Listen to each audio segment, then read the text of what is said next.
So I chose infant mortality, and there are a lot of factors that can play a role in the level of infant mortality within a population. So I'll be discussing the biological factors, environmental factors, and cultural factors that can affect the infant mortality rate. To begin with, the dependent variable would be the infant mortality, and then the independent variable would be the different causations and factors, so the biological, environmental, and cultural factors I mentioned previously. So to begin with, we're going to start in the right-hand corner at the biological factors. So this includes things like the age of the mother. So the prime time for women to have children is between the age of 19 and 28.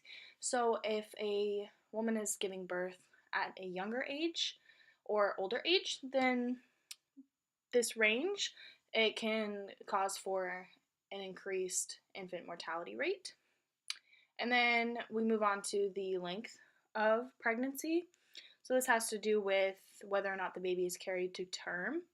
So the further away from term, the 40 weeks that a baby is born, you have an increased risk at the infant mortality. And then we also have to consider birth weight. So there is a correlation between low birth weight and then high infant mortality rate. So the lower the birth weight, the greater risk of the infant passing.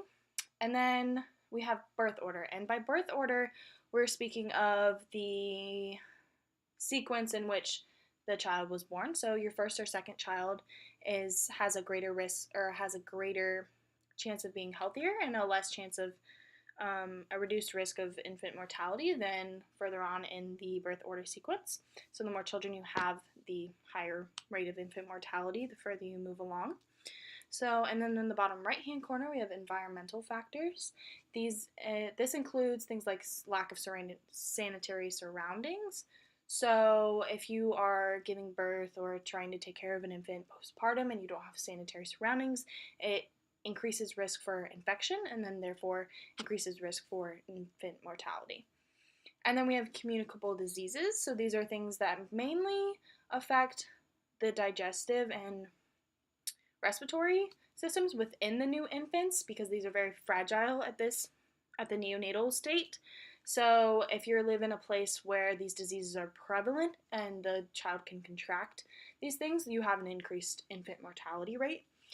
And this connects to the crowding that I have stated here. So the more crowding, the more risk for unsanitary surroundings and the diseases to be spread.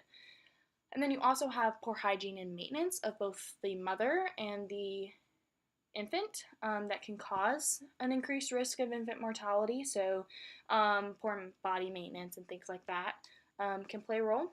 And then in the lower left-hand corner, we have cultural factors. So this includes stuff like delivery and postpartum practices in certain cultures are not as modern as others, which is not necessarily always a bad thing, but it can also increase risk for unsanitary delivery rooms, things like that, or not necessarily the safest practices when delivering and taking care of a baby and mother postpartum.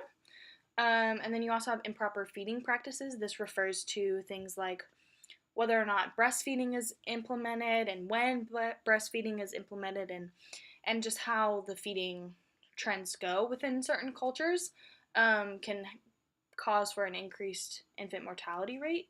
And then in certain cultures, the illegitimacy of the child plays a role. So this is whenever a child is born outside of a marriage. This can cause the child to be unwanted and then not taken care of properly nutrition-wise or even just in general. So this can obviously increase the infant mortality rate. And then in your upper left-hand corner, we also have prevention. So this includes things like increase in prenatal care, so taking care of the infant when in utero is very important to reduce the risk of infant mortality. And then also going along with this, you can implement newborn health screening. So this is screening for certain diseases while in utero to determine the proper health practices throughout delivery, when they're born, etc.